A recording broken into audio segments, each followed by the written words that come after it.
कुछ जगहें होती हैं जो अपनी कहानियां अपनी खामोशी से सुनाती हैं।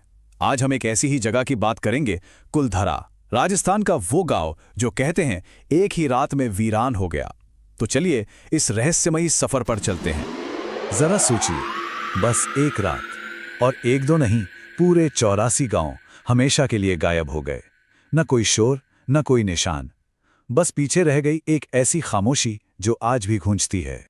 तो सबसे पहले ये देखते हैं कि आज का कुलधरा दिखता कैसा है और वो कौन सी कहानियां हैं जो इसकी टूटी दीवारों में आज भी सांस लेती हैं। जैसलमेर के पास राजस्थान के तपते रेगिस्तान में एक गांव है जहां ऐसा लगता है जैसे वक्त 200 साल पहले ही थम गया हो। आज वहां सिर्फ खंडर हैं, टूटे फूटे घर हैं और एक अजीब सी शांति जो किसी आने वाली अनहोनी का एहसास दिलाती है। जो लोग आज कुलधरा घूमने जाते हैं ना, वो अक्सर कुछ अजीब अनुभवों की बात करते हैं।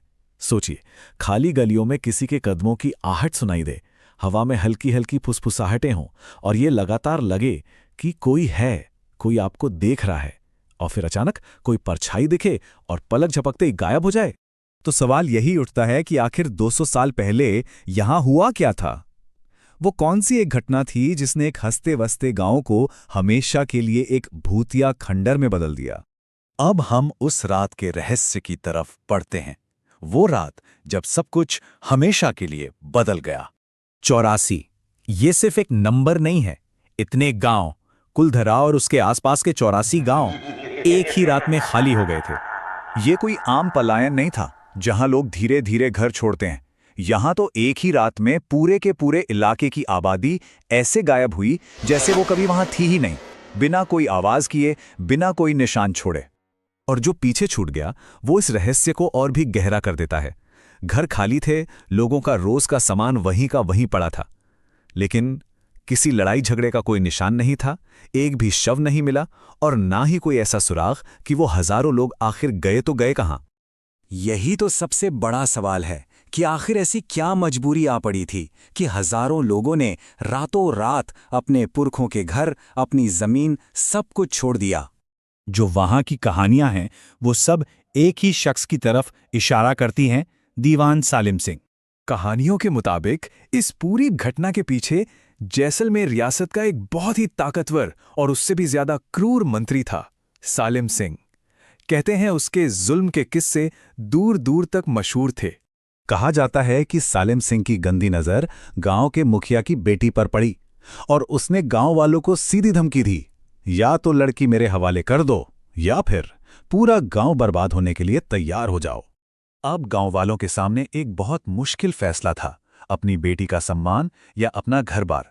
उन्होंने तीसरा रास्ता चुना। उन्होंने अपनी इज्जत बचाने के लिए हमेशा हमेशा के लिए उस जगह को ही छोड़ देने का फैसला कर लिया। लेकिन वो गांव वाले चुपचाप नहीं गए। कहते हैं कि वो जाते जाते एक ऐसा श्राप दे गए जो आज भी उस गांव की हवाओं में महसूस होता है। किंवदंती के अनुसार उन पालीवाल ब्राह्मणों ने उस जमीन को ये श्राप दिया, ये जगह कभी दोबारा आबाद नहीं हो पाएगी। ये एक तरह की चेतावनी थी कि जो कोई भी यहां बसने की कोशिश करेगा वो बर्बाद हो जाएगा। और हैरानी की बात यह है कि 200 साल गुजर गए और ये श्राप जैसे सच साबित हुआ है। कई बार कोशिशें हुईं लेकिन कोई भी उस गांव में दोबारा स्थायी रूप से बस नहीं पाया। तो अब तक हमने सुनी कहानी, लेकिन इसमें सच्चाई का अंश कितना है और कल्पना का कितना? चलिए अब जरा तथ्यों और किंवदंतियों को अलग अलग करके देखते हैं। अगर इस कहानी के इतिहास पर नजर डालें तो 13वीं सदी में पालीवाल ब्राह्मणों ने इस गांव को बसाया। सदियों तक ये एक बहुत ही खुशहाल और अमीर समुदाय रहा। फिर 19वीं सदी की शुरुआत में इसे अचानक छोड़ दिया गया और आज ये एक पुरातात्विक स्थल है और एक बहुत ही मशहूर रहस्यमयी टूरिस्ट डेस्टिनेशन। तो आखिर में कहानी और हकीकत को अलग करना जरूरी है। देखिए, ये तो पक्का है कि यहाँ पालीवाल ब्राह्मण रहते थे। ये गांव वीरान हुआ था और ये आज भी वीरान है। ये है फैक्ट्स। लेकिन जो कहानी है, सालिम सिंह की धमकी, लोगों का एक रात में गायब हो जाना और वो श्राप, ये पीढ़ी दर पीढ़ी सुनाई जाने वाली एक किंवदंती है। कुछ इतिहासकार ये भी मानते हैं कि शायद सूखा पड़ने, ये बहुत ज्यादा टैक्स की वजह से लोगों ने धीरे धीरे गांव छोड़ा हो। लेकिन सच तो ये है कि रहस्यमयी कहानी हमेशा ज्यादा दिलचस्प लगती है।